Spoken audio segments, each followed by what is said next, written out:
Hello, welcome to Practice with Polly. This is part 2 of my spice video series. In this series, in this second part, we're going to talk about taking that spice mixture we made earlier, that cumin, coriander, fennel, and that black caraway seed, and actually roasting it first.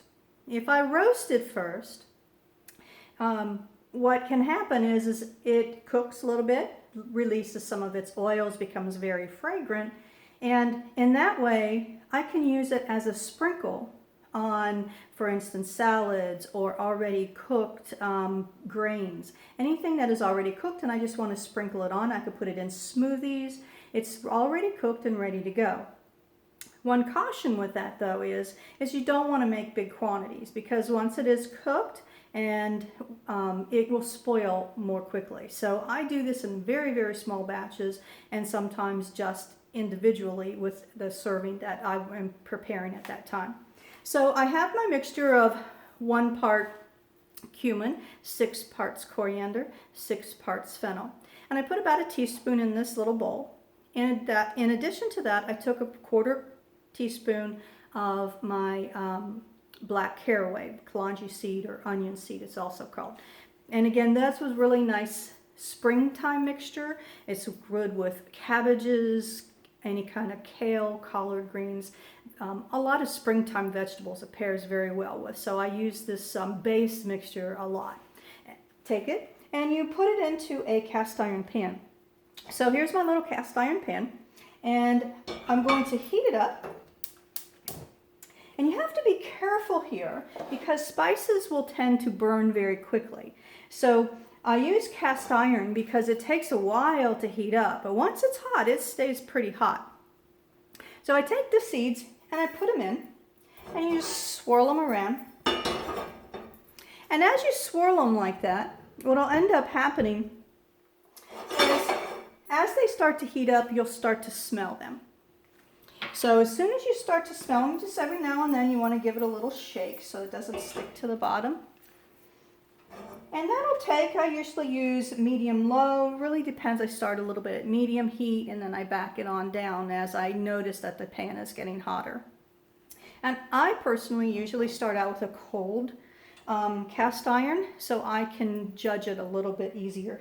If it's hot, remember cast iron will stay hot for a long period of time, so sometimes it's too hot for some of the spices, and I don't want them to burn, because then I would have to start all over. Yeah, we wouldn't want to be with burned spices. That wouldn't taste good. All right, so here we are, and I can smell them. They're starting to heat up, and I can smell them. And it doesn't take long. It really depends upon your stove, your cast iron pan. And people say, well, do I have to use cast iron? No, you don't. You can use a regular skillet, a small skillet. Just be mindful that that skillet can have hot spots and it can burn it a little bit easier. So you just want to be a little bit more careful and watchful on that. So these are starting to smell. And if I take them and I just put my hand over it, I can smell those spices. That's all you have to do. It's all done. From there, I take it and I take my same container that I used earlier and little spatula, move all those seeds right into that container to my NutriBullet. It's now ready to go.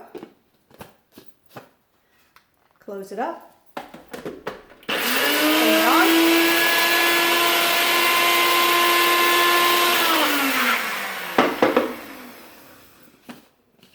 And this could now be sprinkled on top of vegetables, put on top of grains, put in smoothies, anywhere that you want to cook it, that you don't have to cook. It's already, your meal has already been cooked. You can just sprinkle this on. This is nice to sprinkle on salads. It's also nice to sprinkle on coleslaw, things like that. If anything really in the cabbage family, it goes particularly well with. So that's how you make a cooked spice mixture to sprinkle on your food. Again, if you have any questions, please feel free to contact me at Ayurveda Health for Life, and I'll show you my next step in part 3 coming up. Thank you.